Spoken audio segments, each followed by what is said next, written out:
Steel Curtain Network. Touchdown! Touchdown para Calvin Austin! El Monte Washington es arma. ¿Quién más? ¿Quién más? DJ Watt! What's up, Steeler fans? It's been a while since we've had one of these post-game shows, and that is a losing effort. The Steelers lose in Cleveland on Thursday Night Football, 24-19. I'm Jeff Hartman, joined by Dave Schofield and Bryan Davis. Dave, what's up? Unfortunately, all my worst fears came true. I hate Thursday Night Football when the Steelers are playing, especially on the road. I still don't believe there's such a thing as a trap game within the division, but when you just take all those things that can go wrong with Thursday night and starting bad and just not being very sharp, that's when games like this happen. Bryan, what's up? Yeah, it's I agree with you, Dave, but it's a letdown game. And yes, that's the right term. Yep. And that's it. When you go ahead and you pull off a big win over Baltimore, then 4 days later, this happens. But this was a case of the Steelers starting out a little too cute and taking it for granted. And that's the biggest problem I've had with the Steelers in the past. And I feel like they came in a little bit cocky the way they played, starting out from every phase of the game. I thought the cuteness factor was a little too much for me. All right. Well, like we always start these podcasts with, win, lose, or draw, is with knee-jerk reactions. So, Dave, you kind of touched on some things there, but what's your knee-jerk reaction? Yeah, that's pretty much it. It's the Steelers have been finding a way to win games even when they didn't play their best at times. This one, I mean, my goodness, they found a way to win the turnover battle, the yardage battle, all kinds of various things. But yet, I feel like as much as anything, just got in their own way and couldn't get it done. All right, Bryan, knee-jerk reaction? Knee-jerk reaction was, I'm going to reiterate what I just said. They got a little too cute early. The remainder of the game, the snow was a lot to deal with for them to have to keep coming back. And then, this was Cleveland's Super Bowl. Yes. Yeah, and honestly, motivation aside, there's so many issues with this game. This was one of the worst games that I can remember seeing in a really long time. And I'm going back to past years even. You'd probably have to go back to the 3-game losing streak where they lost to Arizona, then New England, and then Indianapolis, all in a 10-day stretch. That was probably the last time I've seen a loss this bad. And it's people want to point fingers, and that's natural. But there's so many different areas that you can point to in this loss and say, that didn't work well. That was a bad decision. That was poor execution. I mean, you could go down the list, and we're going to do that. But I know the fans are upset, as they should be. But you know what? I guarantee you fans are like me, and we talked about this on the Steelers preview yesterday. Does this surprise you? Does this surprise any of you that they go into Cleveland on a Thursday night after playing the Baltimore Ravens? And I'll say this before I throw it over to you guys and give your thoughts. There's a reason all three of us predicted this as a loss. The schedule came out. There is a reason why. Yeah. Dave, does this surprise you at all? No, and the only thing that really made I kept telling myself, just take Cleveland like you know you should. Take Cleveland. The only thing that was kind of saving me from doing that was the fact that the Steelers came out of the Ravens game so healthy. And then I'm like, yeah, maybe it's just different, that follow-up to the Ravens game. I was just looking for any reason to try to take the Steelers and just thought maybe the defense would show up and really take care of business. But I tell you what, there was just some screwy things going on in this game. I mean, when you just look at some of the stuff, it just doesn't make sense. Yeah. Bryan, were you surprised? No, I wasn't surprised either. I had an uneasy feeling about this game. However, I went and picked it too because I just didn't want to pick against him at this point. There was a point in this game, though, towards the end where you believed that they overcame the whole thing. Yeah. And they just really didn't. Yeah. All right, let's do some super chats here. This is, I think this is referring to a little bit of a typo. I think we fixed it though. Yeah, Sean Manahan gave us $5. It was edited before we went live. Yeah, I made a mistake on the typo. Thanks for calling me out, Sean. I appreciate it. I tell you what, I will. You know what? I can take the high road here, but I'm me, and I'm going to send you your $5 back. You know, really, you're going to do that? All right, Kyle Smith gives us $5. Says, fire Tomlin and the wide receiver coach into the sun. How is it still an issue? No one is helping Wilson on scrambles. The effort on the Hail Mary was non-existent. Yeah, the Hail Mary play, I was like, what they showed the replays, like, what was going on? Like, all there's 4 receivers just watching the ball fall to the ground. Not ideal, put it that way. You can't let a game come down to a Hail Mary. I don't really care.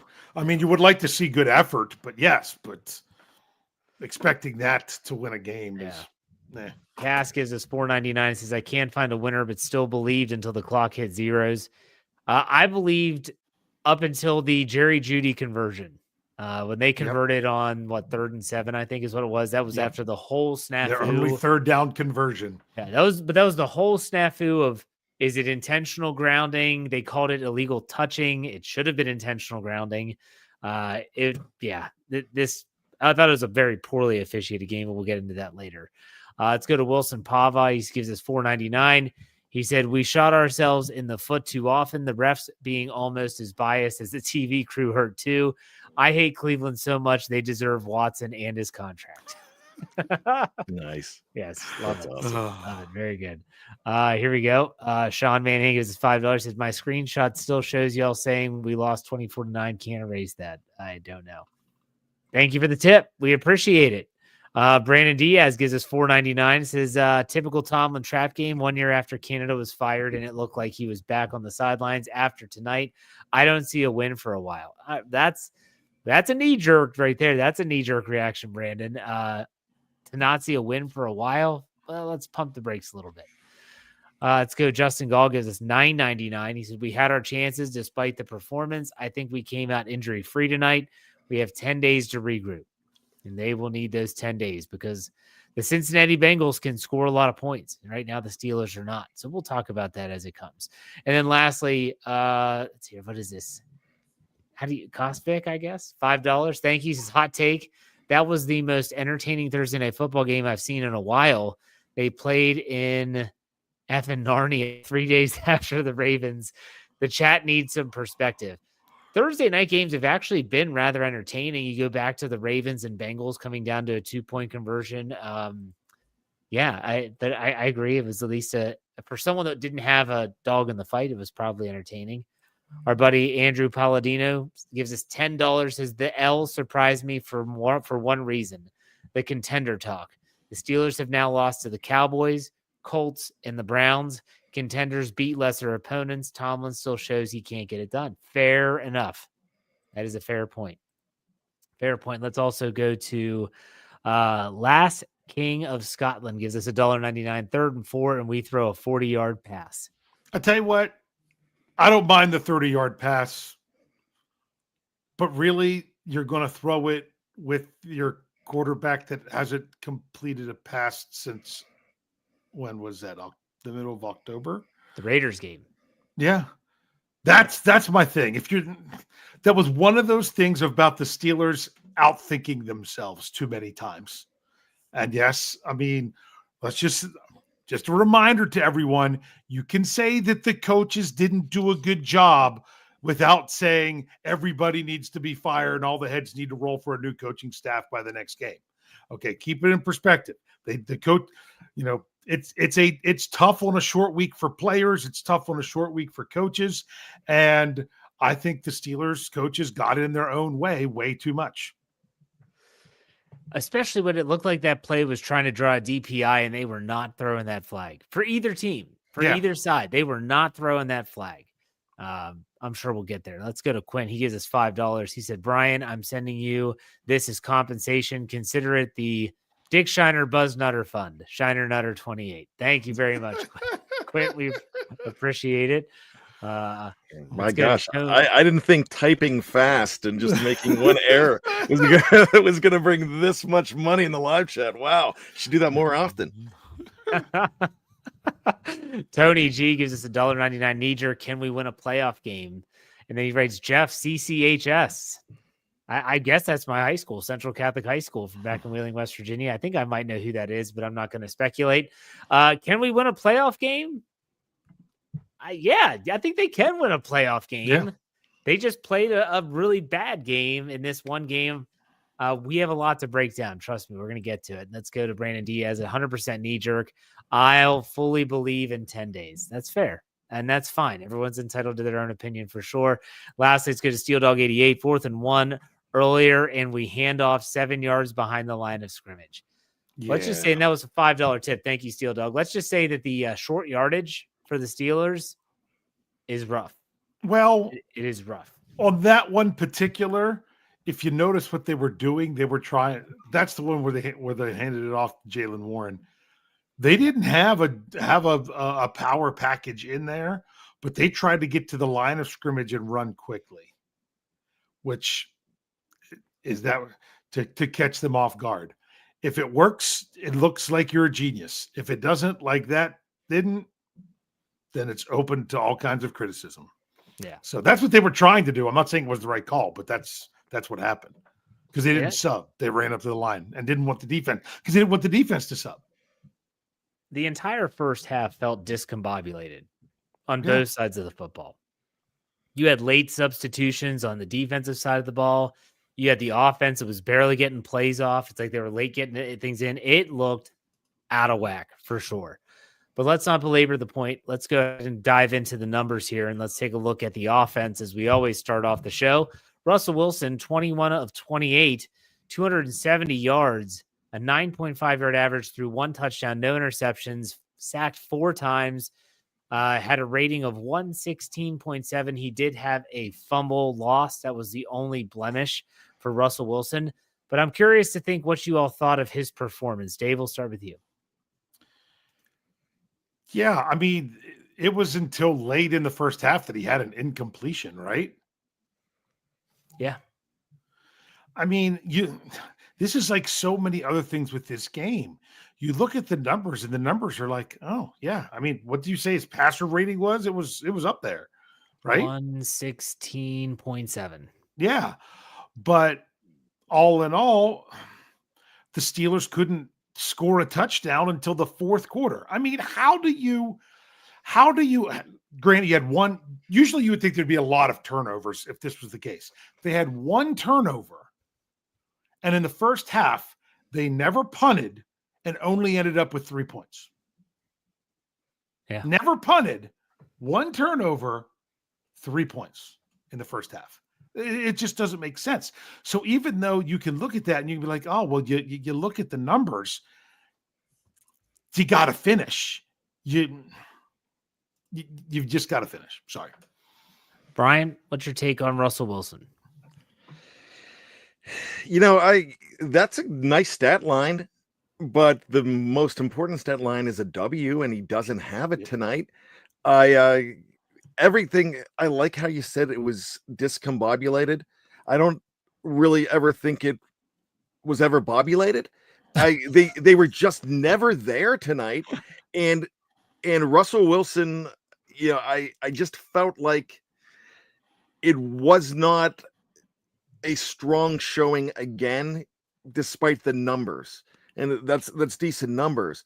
But you're still getting in situations where you have to go on it for fourth down, and really punting is not a bad thing in this league. When I would love to, unless it's only 16 yards. Yeah. But I would love to try to pin a guy like Jameis Winston back instead of. I don't like a 58-yard field goal. It's Boss. I get it. He's fantastic, but that was windy and it was not good conditions for going for it, because you saw even with the kickoff was weird when Cleveland kicked the ball off and it did some weird stuff. There was enough wind in that game that really I don't know why they did that. it goes back to my opening statements. I thought they got a little too full of themselves and a little too cute tonight. Russell, back to Russell, not a winning performance. Right. The one question that I have is, so we've all been talking about Justin Fields and the Justin Fields package, and this ties into the quarterback position. So this is why I'm bringing it up right now. I feel like when they used him just periodically, sporadically throughout the game, okay, I get it. But then it was the second half. I think it was either late third, early fourth quarter. I can't remember exactly, when all of a sudden he played almost a series. And I'm like, well, what are they doing? Like, what's going on here? I feel like the Steelers coaching staff, maybe not Mike Tomlin specifically, is opening up a can of worms. Now, the way the game finished, you might not think so because Russell played the stretch and he didn't come out after that. But I'm not so sure if the Justin Fields package is going to be kosher, I guess, to put it that way. Dave, what was your take on that? Well, I mean, you had the one dynamic play, but that was it. I mean, when Justin Fields has 3 carries for 26 yards and a long of 30, that tells you that there was a problem with the other plays. I didn't like him being the one taking the deep pass there, if that's what you were going to do. In that situation where it was like, this could be your last, one of your last offensive plays. If you get the first down, that you're going to run the clock down to 2 minutes, and you're talking about a whole different situation. And they decided they were going to put it in the fields in the hand of Justin Fields in that circumstance. Well, if you're going to put it in his hands, then why isn't he out there all the time? If he's your guy. So that one was the one that really bothered me. But you can't deny that was a great play on the 30-yard run. It's just that was the only really great one that you got. Brian, what's your thoughts on the Justin Fields package situation? Yeah, I need some clarity from you, Jeff. And this is not a challenge. I think I know where you're going on this, but when you say open up a can of worms, do you feel that it's just going to make Russell Wilson uncomfortable? I don't know if uncomfortable is the word. I just don't know if it's going to be successful the way that they're handling it. If you put him out there and he's like your short yardage guy, yeah, you can deal with that. But I think if they're going to start leaving him out there for entire drives, like, what are they doing? Like, what's the plan here? It felt like the offense, especially from the quarterback position tonight, was like a rudderless ship. And they were just throwing as much crap against the wall as they could, seeing if something finally would stick. And I just don't know if there's going to be success there if they try to continue down this path with the Justin Fields talk. But hopefully I gave you some clarity. Oh, yeah. And that makes a whole lot of sense to me. I didn't know whether you were thinking about egos coming into play with this whole thing.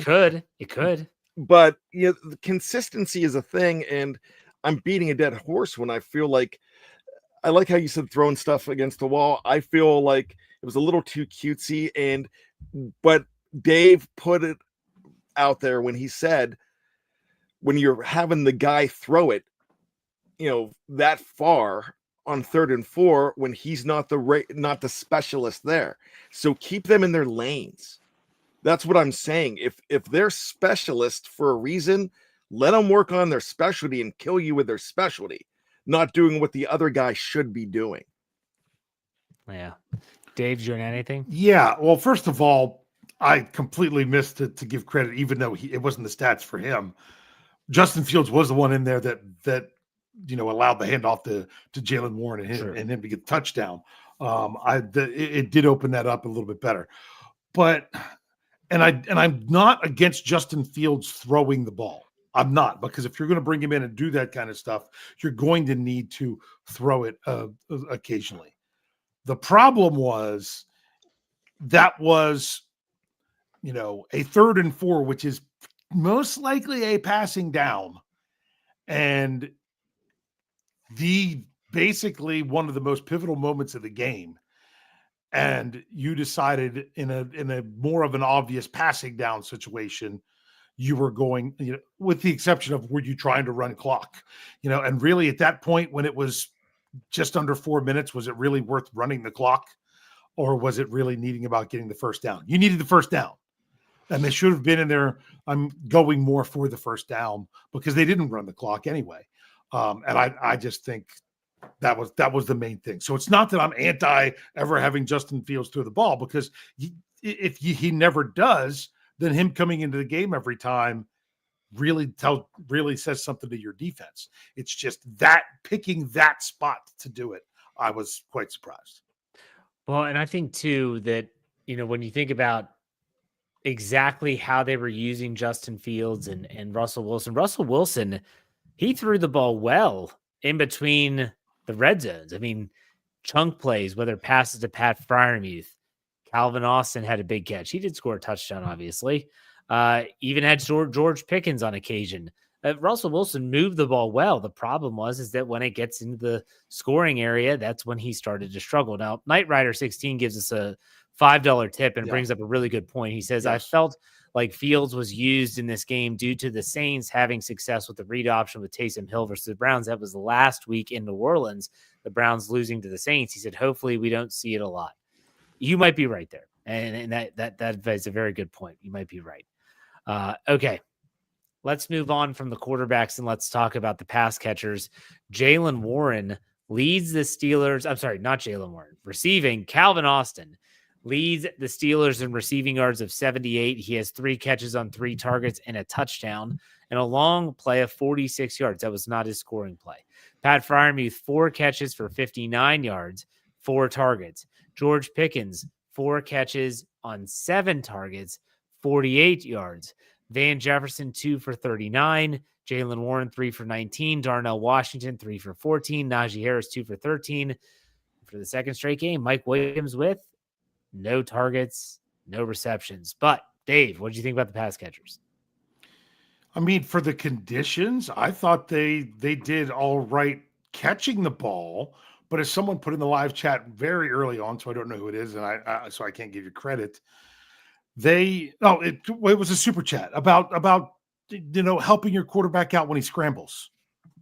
I mean, they noted it one time on the TV that Russell Wilson rolls out and none of his receivers really broke to go in the direction he's going. I don't know if that's just something, if they haven't worked on it, I don't know why, but it just didn't seem like it was all together. And like I said, so many of these things, we can sit here, we complain so much about them.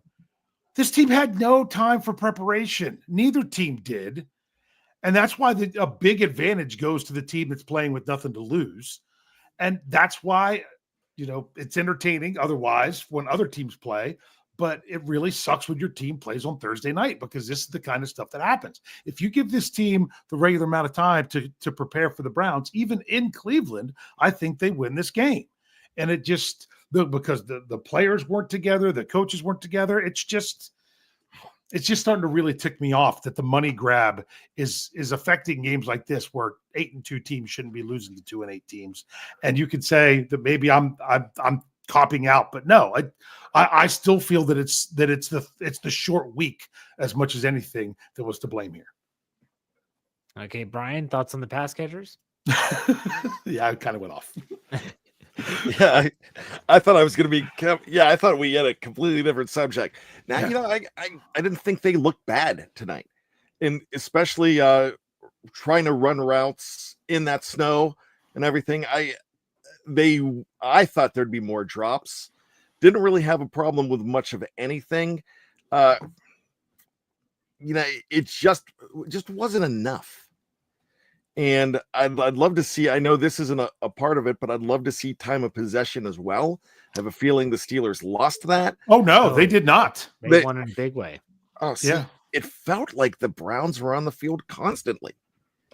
Maybe it was just the first half, the Steelers had the ball a lot.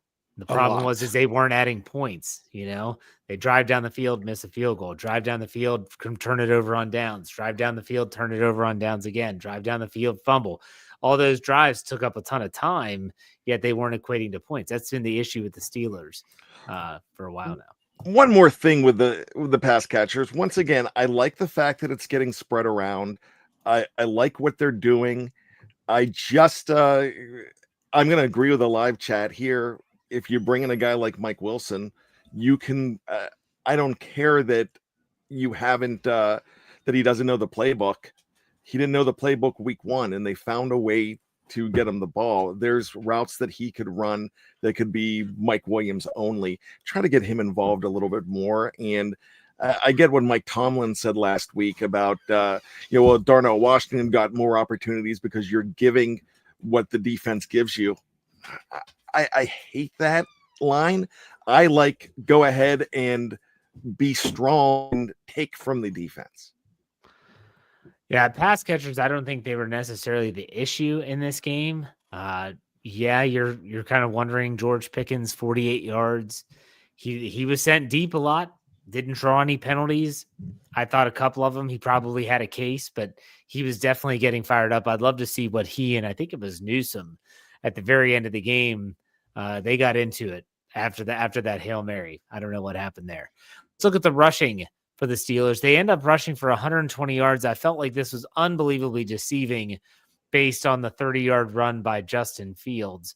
Jaylen Warren leads the way, 11 carries for 45 yards, an average of 4.1. Najee Harris, not his best night, 16 of 41, 2.6 yard average. Justin Fields, 3 for 26. Russell Wilson, 3 for 10. Cordero Patterson, 1 for -2. Gentlemen, what do we think about the running game here? Dave, we'll start with you. Yeah. Well, the Patterson for 1 for -2, because I'm like, here goes the Steelers again in the red zone. And what are you going to do on first down? Try to do something cutesy and lose a few yards. Luckily, they got bailed out by a penalty on the Browns after the play. So, I mean, it seemed like especially early in the game, they were finding holes and busting through. But then there were a lot of just 1 or 2 yard gains in all.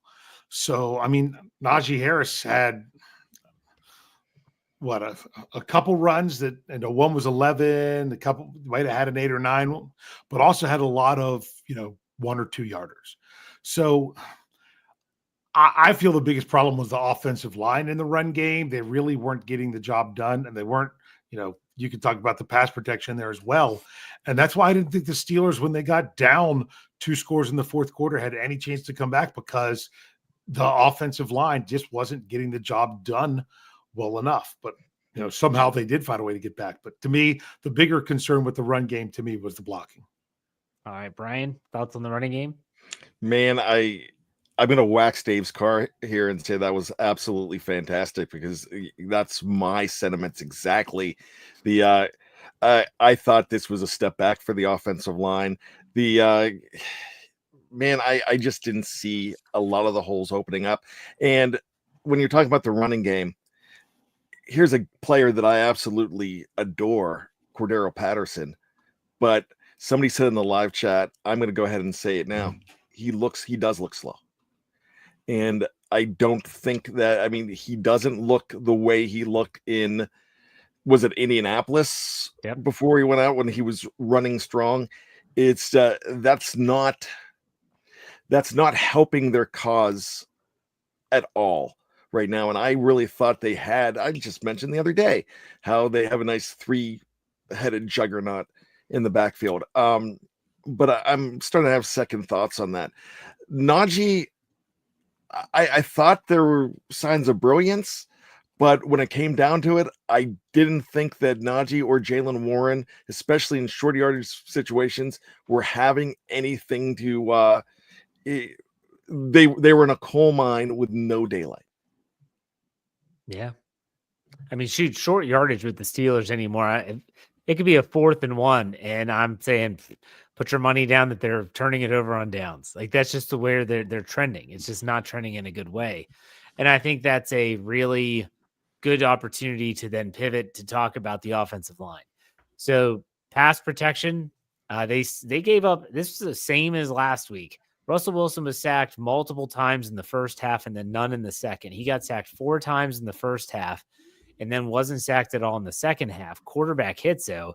He was taking some shots. He got 6 quarterback hits on him. What did you think about the offensive line. Dave, you've kind of already alluded to this, talking about the running game, but any other thoughts? I mean, they cleaned up the pass protection some in the second half, but still they weren't getting the holes up front. They definitely weren't getting a surge in the run game for sure. But I know we're talking about pass protection. But some of those sacks, honestly, was Russ holding the ball too long. So it's not that the pass protection was just horrible, awful. I can't believe it. It's that they weren't all working together. The ball was held too long. There was still time where the protection wasn't great. In all, like I said, it wasn't as bad as what it seemed in the first half, because I do feel like part of that was on Wilson. So it was just it needed to be better, because they didn't win, but it's not like it was so bad that I've ever seen, like maybe the Steelers line was 2 years ago. Yeah. Brian? Yeah, I just felt like I agree. Russell Wilson was holding onto the ball too long. I just felt like he was under duress more. Well, I guess my question is, so the last 2 weeks, this is the story. First half, holds onto the ball long. Offensive line doesn't really hold up, and he gets sacks. He takes sacks. Second half, they come out, more timing, more rhythm throws. They move the ball better, and in this case, they score 2 touchdowns. If that's what we're seeing, I know I'm not an X's and O's guy. I've never been a coach, but my gosh, like to me, that is telling you that maybe you should be moving to more of a rhythmic timing offense, at least early in the game, to get you set up, and then maybe take your shots, and not vice versa. But then again, what do I know? I do want to ask quickly before we take a break, and then we have a lot of super chats to get to, and we're going to get them all. What did you think about the play calling? Because I thought some of it was absolutely mind-numbingly bad. I'm sorry, but the 2-point conversion, you throw a fade pass to Cordero Patterson, like let's dial this one up. This is it. Like, this is what we want. I just don't get it. Dave, what was your take?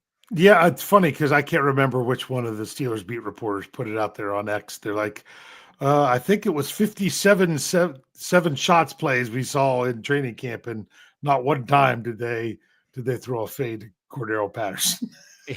all through training camp, all that working on 7 shots. That one was curious. Like I said, one of the most important plays of the game, where if you get a first down, it really goes a long way, and you decide you're going to throw it, but not with your main quarterback.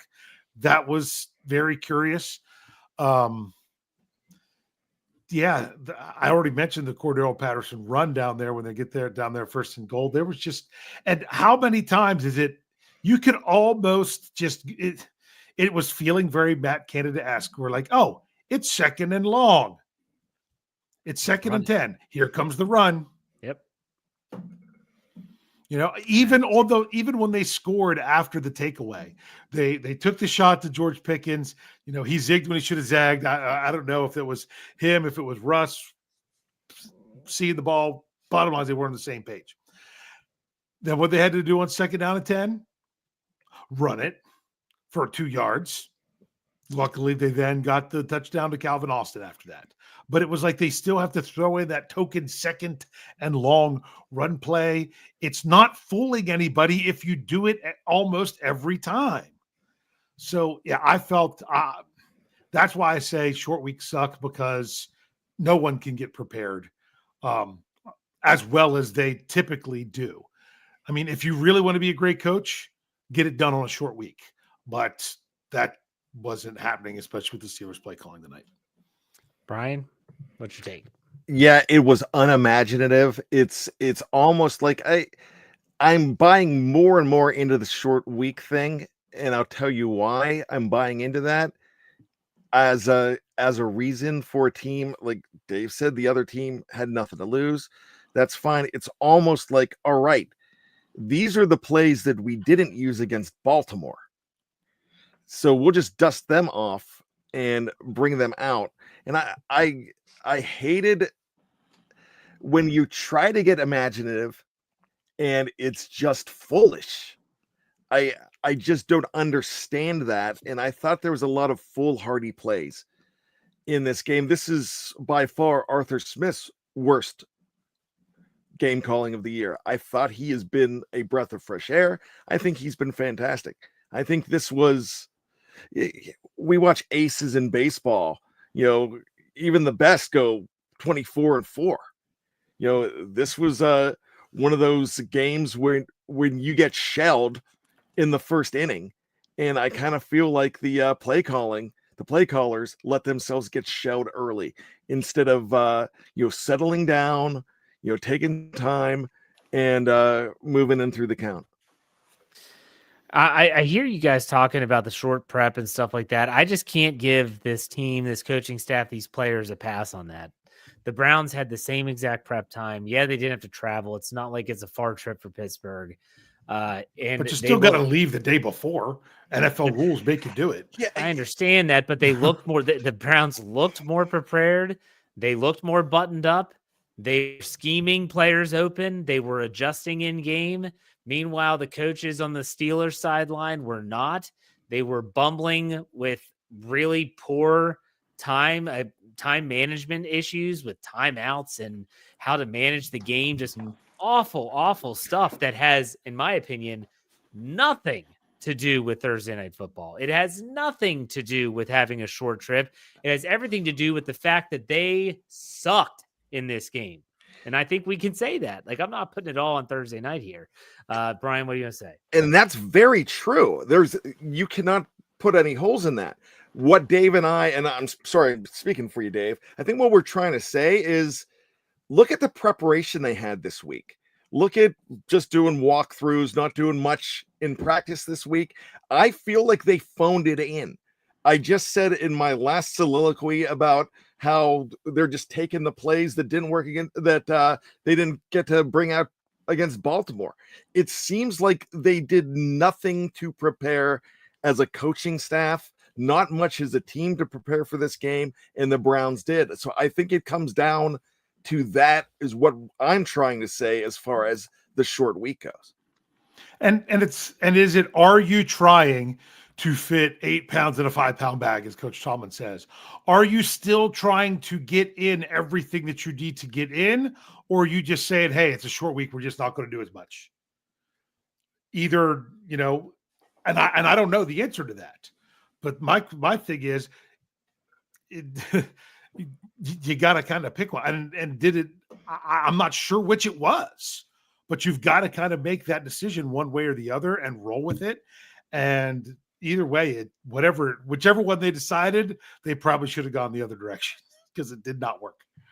I don't want to poo-poo the Thursday Night Football, and it sucks, I know, and the short prep and stuff. But if someone said, Jeff, I need you to list 10 reasons why the Steelers lost in week 12, playing on Thursday night's probably not making that list. I'm probably putting 10 other things that I felt were more critical to the Steelers not winning than the day of the week and the preparation leading up to it. But that's just me. Everyone's entitled to their own opinion. But the preparation was poor, and that's not an excuse. People are acting like we're making an excuse, not you, Jeff, but people are acting like we're making excuses for him being a short week. I agree. The Browns had the same thing, but their preparation for this entire week was garbage. It wasn't good. They bought into their own hype, and so that's what happened, and they weren't prepared to go out there like the Browns were. So that's the problem. It's not an excuse. All right, let's take a quick break. For those watching live on any platform, we're not going anywhere. We still have to talk about the defense. We still have a lot of super chats to get to. We're going to get to it all here. If you're on the audio side, we'll be right back after a word from our sponsors.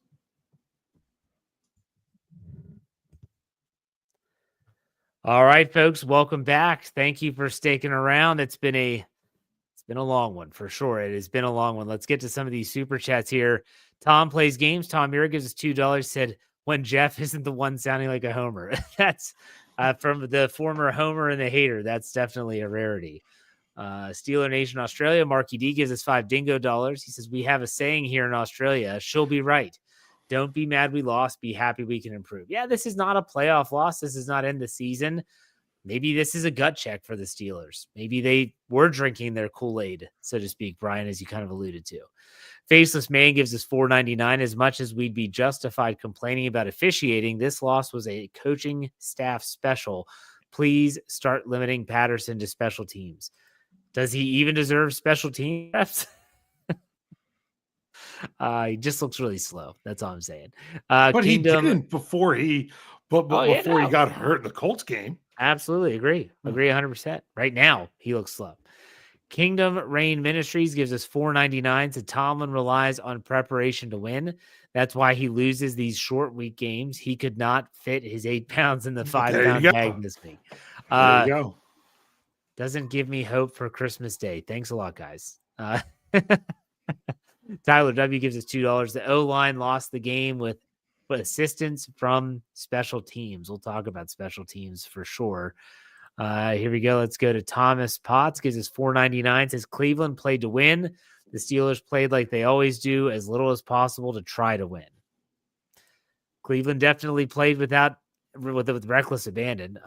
Kingdom Reign Ministries gave us another $4.99. Thank you very much. I don't know if there was another comment there, but he has another super chat later. I think I just read that, or no, here we go. No, one just popped up. Got it. Tomlin said at halftime, IMW concerning Myles Garrett. There's nothing if we can't do schematically. Tells me that we're not prepared. Yeah, Tomlin's comments were interesting at halftime. I'll put it that way. Let's go to Tom Plays Games. He gives us another $8. His dollar per loss to an AFC North opponent on Thursday night, 0-8. Bottom line, they got roughed up. JPJ, another bad night. Wide receivers not getting open. Oof. Yeah, that's rough. Let's go to Philly G. He gives us $4.99. He said Browns had allowed the most sacks to date. Where was the pass rush? What is this? Winston had way too much time. Oh, Winston had way too much time. He was comfortable and never looked nervous. We'll get to the pass rush for sure. Remember, Jeff, typos are inexcusable. Fine. Dude, Soccer 1995 gives us $4.99. He said, what do you all think is going on with TJ? He hasn't been inserting himself nearly as much as you'd expect. Outside of the strip sack, we had no rush. We will talk about that for sure. Quint gives us $10. Said, what was with the first 4th down? Call the timeout and settle in. They rushed it. We still cannot run when we really need to based on this game. Jeff, make the damn shirts Shiner/Nutter. I'll work on it. I'll work on the Shiner. There's only 3 people buying those shirts, though. I know. Cass gives us $9.99. Love you guys and the SCN content. Y'all always make me down or hype me up, depending on the circumstances, onto another divisional game, but this time with a mini buy. Thank you very much for the tip. We appreciate it. And as always, Steeler Fan 69 gives us $10 and some dad jokes. Let's lighten the mood a little bit. He said, what did mommy cow say to baby cow? It's pasture bedtime. And then Elton John's e-reader device has always been blown away by a tropical storm, like a Kindle in the wind. I think I needed that.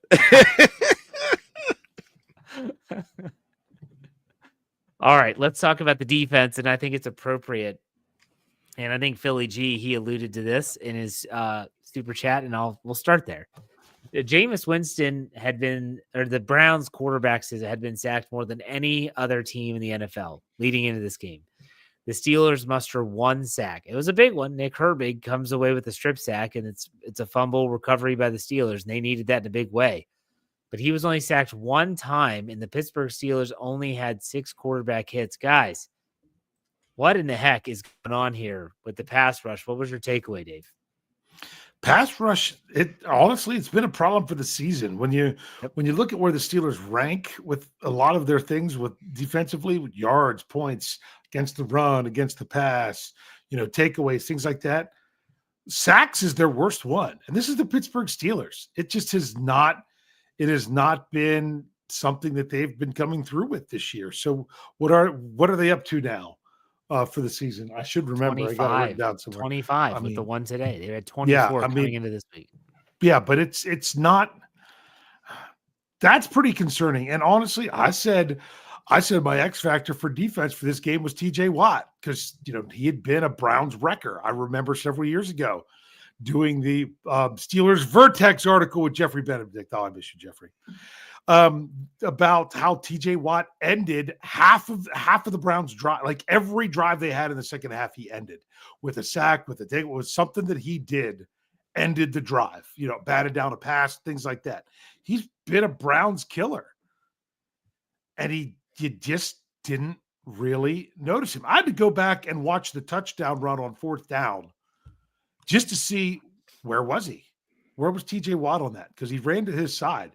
He went to rush the passer, get around the arc, and the guard came free and just came back and just flat up knocked him to the ground and blew him out of the play. So yeah, he's getting chipped, he's getting double teamed, he's getting those kind of things done, but it's not. It's still not helping everything else get there. That the pass rush, there were a lot of disappointing things in this game, and that was, to me, one of the ones more towards the top of the list. Okay, Brian, what was your takeaway on the lack of a pass rush in this game? Almost inexcusable. Jameis Winston is a guy that turns the ball over sometimes just 3 or 4 times a game, throws a lot of picks. And I almost feel that the more pressure you put on a guy like that, the more you're going to see him make mistakes and force him into mistakes. Now, I get what you did when you're taking on Kirk Cousins and Joe Flacco and Aaron Rodgers. You're not doing the pass rush as much because you know how quick they release the ball and how quick they're going to kill you. Jameis Winston's not that guy. And I really feel that they made a mistake not going after him the manner that they did. I warned everybody about this the other day. It seems it happens all the time when the Browns are down to their 3rd string tackles and they don't put pressure on them. When the Browns are the worst rushing team, one of the worst rushing defenses in the league, and you can't penetrate them. I mean, then last week you have the Ravens being one of the worst pass defenses in the league, and you can't penetrate them. It's almost like it's opposite day for the Pittsburgh Steelers not doing what they're supposed to do. I feel like we're going back to 3-4 years ago when they're out coaching themselves and out thinking themselves. The pass rush, what gets me is, so we know how good TJ Watt is. And this year, more than others, it just feels like the opposition saying, we will move everything that we possibly can, that we're not going to let him impact the game. And I want where's the counter punch for the Steelers? Like, that's what I want to see. You see Myles Garrett get moved all over the line of scrimmage. He's in the interior. He's on the opposite side. He's moving around before the snap. Like, all this stuff. And I'm just like, TJ Watt, like, he'll switch sides there on occasion, but it's almost like I just got to stay there. And they don't ever have that counter punch. They need to develop something that's going to help free him up to continue to make plays, because right now, I think the NFL's saying we know exactly what to do. We're just going to hit him 3 times before he even gets to the tackle. Okay, tight end chips him, running back chips him, and then the tackle's got him one-on-one, which by the time, if we get the ball out of the quarterback's hands quickly, he's never going to get there. So unless Nick Herbig does what he does, or when Alex Highsmith returns, they get to the quarterback, nothing's going to change. And so this game, to me, though, like, Dave, you brought this up on the preview, I believe, which was how the Browns have a really good interior, though. Their tackles are weak, and they're banged up. They have, their guards are really good. They've got the best guard tandem in the NFL, I believe, or at least they had in years past. It's the same guys. The only question is, are they still what they used to be? Yeah. And I'll go back to something Jeffrey Benedict wrote. This is back when he was writing for the website, and he said that Keith Butler is a guy that the Steelers miss. he was the one that would draw up the pass pressures, and he knew how to definitely get TJ into space and give him one-on-one matchups. It doesn't seem like they have that right now. But yeah, 25 sacks after week 12 of the NFL season. I mean, there were years I remember they were talking about how fast are they going to get to 50? And now thinking, are they going to get to 50? Are they going to sniff 40? Like, that's a realistic question. So, all right, let's now switch gears a little bit and let's talk about the pass defense, because Jameis Winston, he went 18 of 27 for 219 yards, an 8.1 average, 1 interception, no touchdowns. He ran for a touchdown. He had a rating of 76.0. And there were some times where receivers were wide open, like Jerry Jeudy. Jerry Jeudy, 6 catches on 6 targets for 85 yards. Jordan Atkins, 3 catches on 4 targets for 38. Blake Whiteheart, 1 for 29. Cedric Tillman, 2 for 28. Elijah Moore, 3 for 21. David Njoku, 1 for 9. They were really going after the tight ends. All 3 of their tight ends got involved. What did you think about the pass defense, Dave? Yeah, it's funny because some people are like, oh, how do you let Jerry Jeudy? Well, Jerry Jeudy went for 142 last week. Yep. But this was also in the snow. Then he still went for over 80. So it's still not good. And for that to happen, I mean, my goodness, the way the defense started this game off, it feels like it was, 2 games ago, the way how long it took the Browns to actually get a first down. So the pass defense, yeah, it just, I don't know. It felt like too many times they're like, wait a second, there's a guy running wide open. When they showed on that pass play that 2 guys went with one tight end and the other one was right there and he dropped it. My question is, if other teams can do that to the Steelers, why can't the Steelers do that to other teams? That's what really gets me as much as anything. Because I feel like the Steelers have a decent pass defense, but yet there's people running wide open against the Steelers. Why don't they get that themselves on offense? That's just what's so frustrating right now. But pass defense overall, some people might say you feel like that's what lost them the game. Maybe. I mean, my goodness, if they make that stop on 3rd down, that's to that one Jerry Jeudy pass. Yeah, because as soon as that was completed, like Jeff said, you kind of felt like, all right, exactly how is this going to play out? In what manner and how soon are they taking the lead? It's not like it was going to be that they held them anymore. So, I mean, but they didn't give them any passing touchdowns, but they did give up 219 yards in the snow. Yeah. Brian, thoughts on the pass defense? Not good enough, though. Just really not good enough. I feel like you saw a better version of Joey Porter Jr. last week. You saw a lesser version, but here's the thing. In the snow, though, I feel like pass catchers are going to have so much more of the advantage than the defenders. And just like, I mean, that should be a given there. So I'm not completely sure what to make out of this, but it just wasn't on all cylinders, all 3 phases of the defense. So I'm thinking that it was a poor performance by the pass defenders.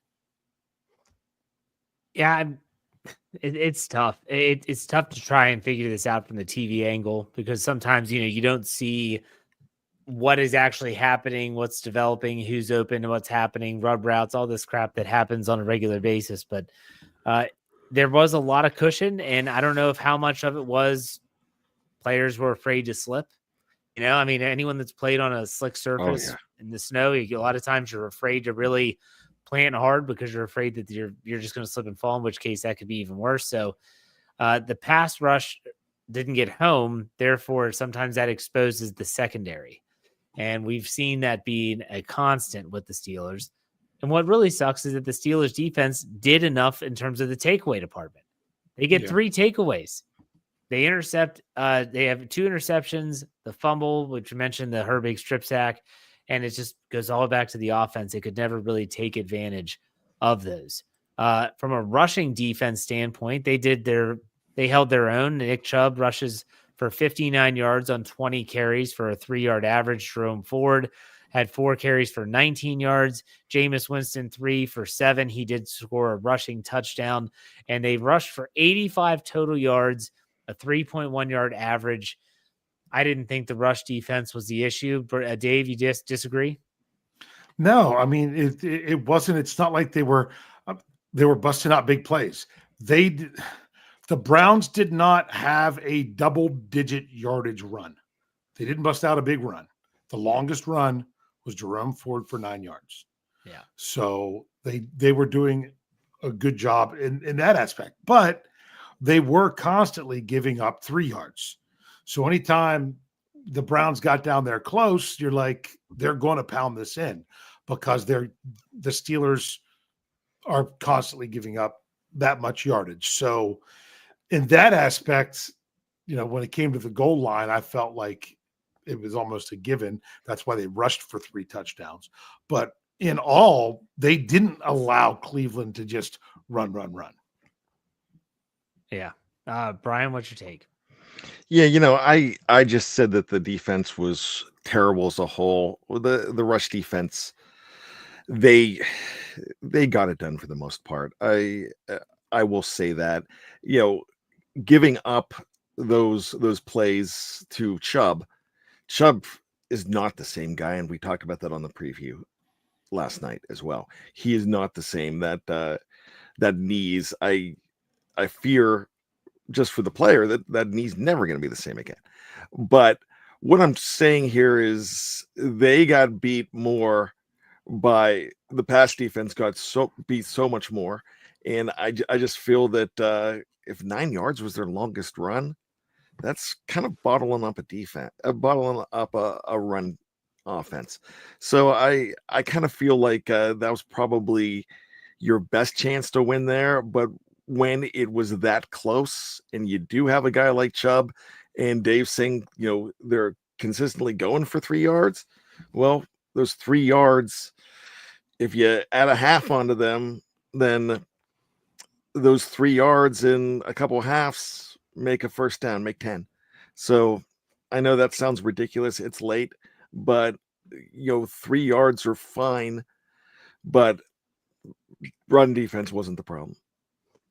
Well, I think too, when you look at the defense, there's so much pressure on this group. When the offense is not scoring points, you feel like it's a neat field to be perfect all the time. And that's almost impossible in today's NFL. And it's the people will say it's a bend don't break. They get the takeaways. The offense doesn't cash in on those. And then they're back out on the field and you're thinking, my gosh, this is a tall task.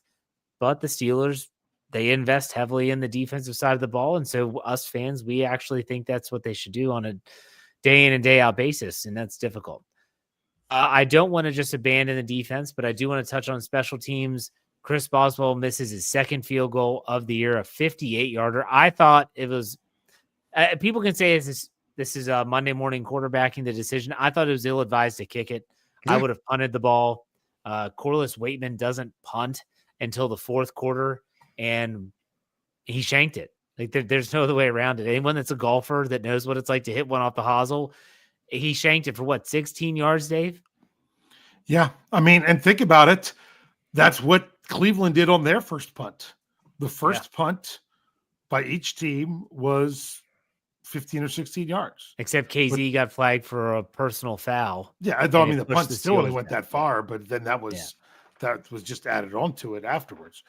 But yeah, I've seen a bad punt cost the Steelers a game before in person in 2014 against the Tampa Bay Buccaneers. Brad Wayne. Where it gives you that chance. Because, I mean, my goodness, how much time was left when the Steelers got that interception? How much time is that you're asking? Yeah, they get an interception with 4 minutes and 22 seconds left in the game. You would and with the lead, you would think maybe that could do it, and it didn't even come close. And then the punt, what they decided to do on offense was a little bit head scratching. The punt itself was just disappointing. Now, was there a pretty big rush on that? Yeah, there was. That's why you had to go back and look and say, did somebody touch it? Because there was a decent rush coming, but still, that's what they're paid to get back there and do, and to work field position in your advantage, and they didn't. Yeah. Brian, thoughts on special teams? Not very special, Jeff. Well, I will say something. I do want to say something about that KZ play. That was one of the most egregious penalties I've seen a Steeler make in a long time, because he was still blocking them and pushing them around. They went through and went over a tarp or went over equipment.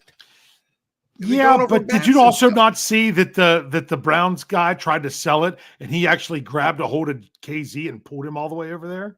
No, I didn't, Dave. Yeah. But that's pulling them awfully far. Yeah. I thought the officiating in this game was bad. And it's not the calls, it's how the game is officiated.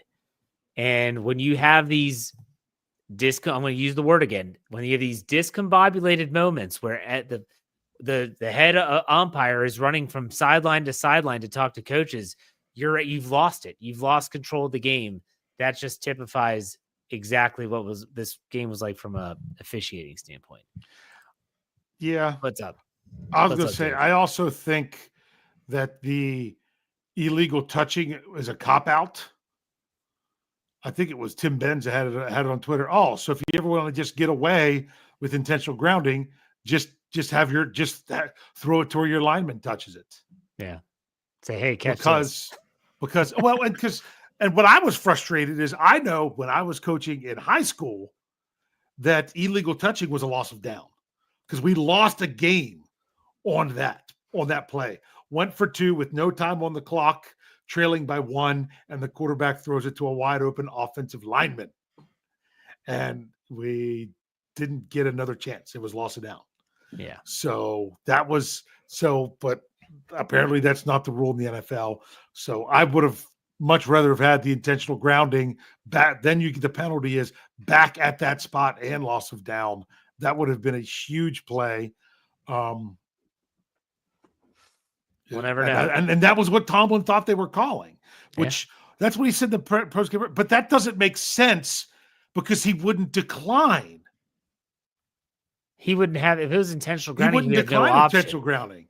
But I think what he wanted was saying he wanted it to be 4th down, but he thought it was going to be 4th down back there. And no, it's 4th down, would have been 4th and 2. And I don't know. That was just kind of a mess. But like I said, I'm not going to put all that with the officials, because the coaching was also kind of a mess there too. All right, let's go to Matthew Baldonado. He gives us $5. Said pulling quarterbacks in and out costs us the game. I feel we should have kept Russell Wilson in. You're not going to be alone, for sure, thinking that. Let's go with Thomas Potts, $1.99. He said Steelers would probably have won if Watson, meaning Deshaun, was a quarterback. I agree. I said that once Deshaun Watson got hurt and Jameis Winston came in, I said those games just got tougher. Let's go to Steel Dog 88. Gives us $2. You think the defensive tackles aren't getting enough pressure either? They had a tough assignment this week, but that interior of the Browns is tough to get through. And let's go to Jason Atkins, $10. He said, it seems like no matter what team we play, when they have a starter out with the backup always stops us, or when we play a team with the worst rush or pass defense, they stop us all the time. I don't know why. Yeah, you were talking about that before, Jeff. How many times do you identify a weakness for your opponent and the Steelers do the opposite of exploiting it? They just can't. Yeah. They can't. So this has been a difficult show. There's not much positive you can spin out of this, but we're going to do our final thoughts, and I want to remind everyone to stay tuned to Steel Curtain Network. We're going to have a lot of interesting stuff, like my winners and losers. That would be pretty fun tomorrow. But Dave, why don't you go ahead and do your final thoughts? All right, a couple other things I want to touch on real quick is I know some people are really upset about using the timeout there when it ended up being 3rd and 7. I agree, but the Steelers kind of had to. They didn't. I don't think even had enough men on the field. Was the problem. They didn't have the right personnel. They didn't have, and you would think after all that you would get it together. But that part of that you could say is the coach, but also the players got to be ready and be out there on the field whenever they call certain things. So they burned the timeout there. If the Steelers give up a first down because they don't have enough people in the field, then they're screaming, why didn't they use the timeout? If they use the timeout and then they get the stop, it's a genius use of a timeout when really it was just trying to get the right people out there. But yes, that would have been extremely useful to have later. For people, I didn't see one person say this in the live chat, thanks goodness, but I saw this on social media saying that when it was first and goal at the 9 after the conversion to Judy, and honestly, that I don't think that should have been a penalty on Beanie Bishop. He was right. Judy wasn't touched. Right. He was trying to get the ball away and get it back for the Steelers because he wasn't touched from what you could see. I mean, they would have had to go in and slow down super slow-mo to ever see it if they would have reviewed it. But instead, they called a penalty on him because he was still trying to make a play. Did they even blow the whistle? Too many times the officials are lazy and don't blow the whistle, and they assume that everyone knows the play is over. That's not good. So you're getting there. But people saying that on that one that was first and goal at the 9 and Chubb runs 7 yards, they should have just let him score. You are not thinking that in the moment when it's in the 9-yard line. You are thinking you're digging your heels in and making the stop. So I just think that's ridiculous that they're like, oh, you could have saved, 35 more seconds if you just would have let them score on the play before. No, because your thought in that moment, you're not even entering the thought of let them score when they're sitting at the 9. That's just not how you play. That's not the mentality you can play the game. But ultimately, now to get back to my final thoughts now that I've said more than I need to say. Coming out of the bye, I said Steelers needed to find a way to win 2 out of 3. And they did. And yet we're extremely disappointed because they didn't win the third one. Because they beat the 7-2 Commanders. They beat the 7-3 Ravens and then lost to the 2-8 Browns. That's how it goes sometimes in the NFL. If you think the Steelers aren't contenders now because they lost to the Browns, then the Ravens aren't contenders either because they did the same thing. And it was really disappointing the fact that the Steelers were down by so much and came back and took the lead and still couldn't get it done. That's what shocked me. I imagine when the Steelers got down by a ton in the playoffs back in 2020 against the Browns. If they would have actually came back and retaken the lead, there was no way you would have thought that they would have given it up again. And that's what happened. I thought once they completed that comeback that, oh my goodness, they are actually going to pull this off. But they didn't. This was one, like I said, we're sitting here so disappointed because they lost to such a bad team. But this was a game I really expected them to lose for such a long time. So I'm more frustrated for that I'm like, I should have realized that this was tough. And honestly, the Browns being a worse team than we expected probably made it easier for the Steelers to lose this game because it's not, I mean, when the Steelers play the Ravens later this season, win or lose, and then they have to play Kansas City on a short week, they're playing the Super Bowl champion. It's going to be a whole different scenario. If the Steelers would have been underdogs coming into Cleveland, I think they might have had a little bit more fight. And that's a shame that they didn't. Hopefully, maybe it wouldn't have mattered. But bottom line is you can't go back and change this one, just like you can't go back and change the Colts game or the Dallas game. You've got to learn from it. You've got to get better from it. And if that means that the Steelers are going to win other games later on, because they fix these things, maybe it works out better in the long run. But bottom line is get it together with this time off and get out there and take care of business against the Cincinnati Bengals. Well said. Brian, final thoughts.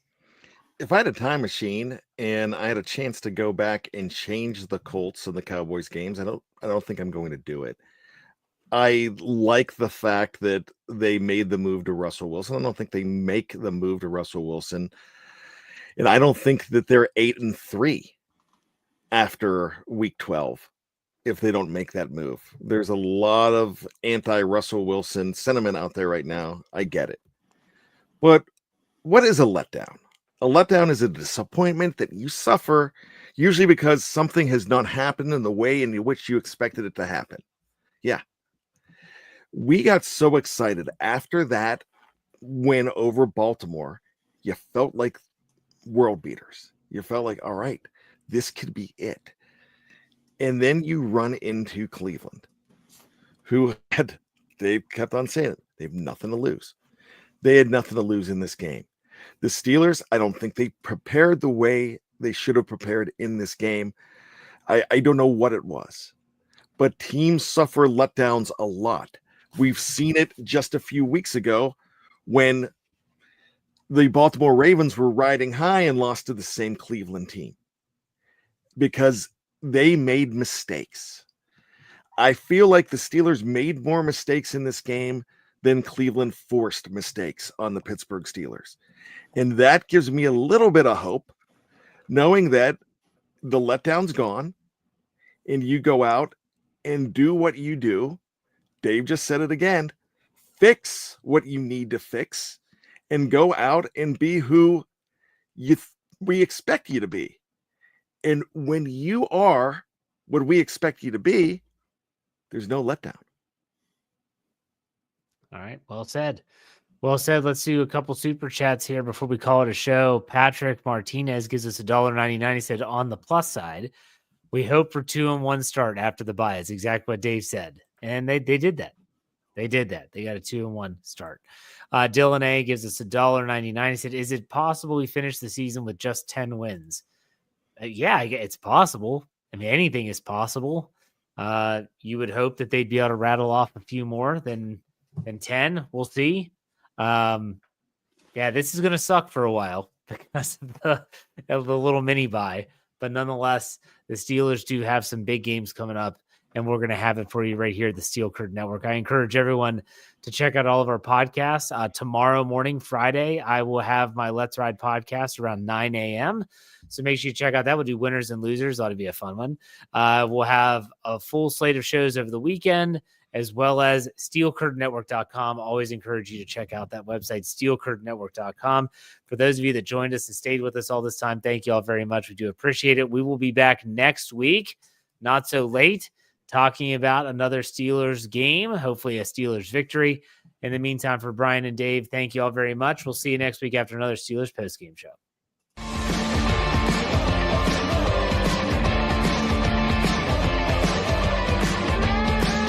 Steel Curtain Network. Get it. Everybody else gets a little tight.